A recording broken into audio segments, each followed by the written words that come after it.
Ganun na Pakhatnaah Isua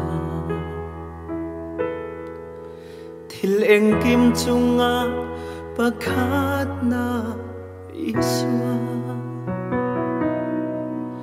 Sing nun kan zin ko nga hiya harsat na katun changin min pom min choi min thoi dam tu Isua Isua chu kanun na Isua chu ka fin na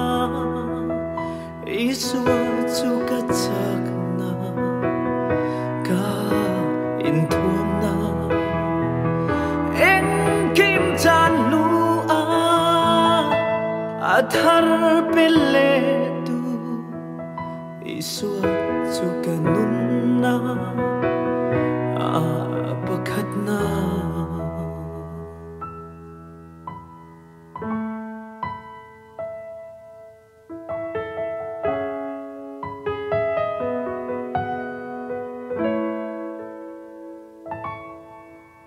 Lota anga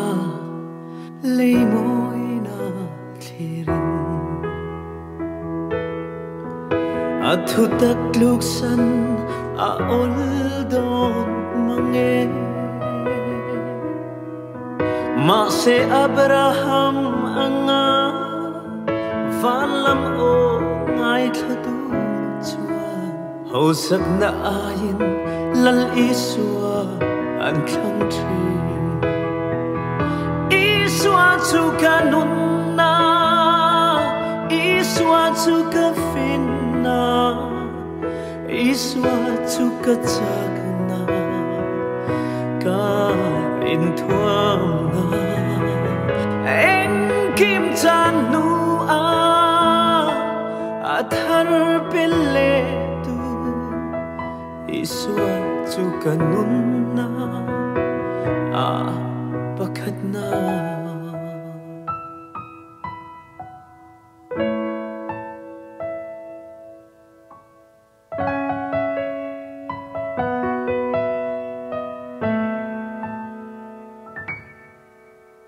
Ei zunana chatak antame Keile kachumte ero hichuanin Kan chung pathian rong chau hi thi thlengin kan bol do ne athat kan thum rul the chung arung bo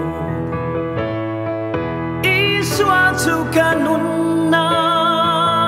Isua chu ka fin na Isua chu ka chak na ka in thuam na en kim chan nu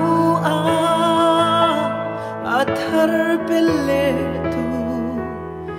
Isua chu kanun na Pakhatnaah en kim chan nu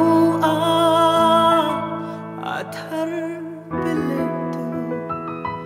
Isua chu kanun na Pakhatnaah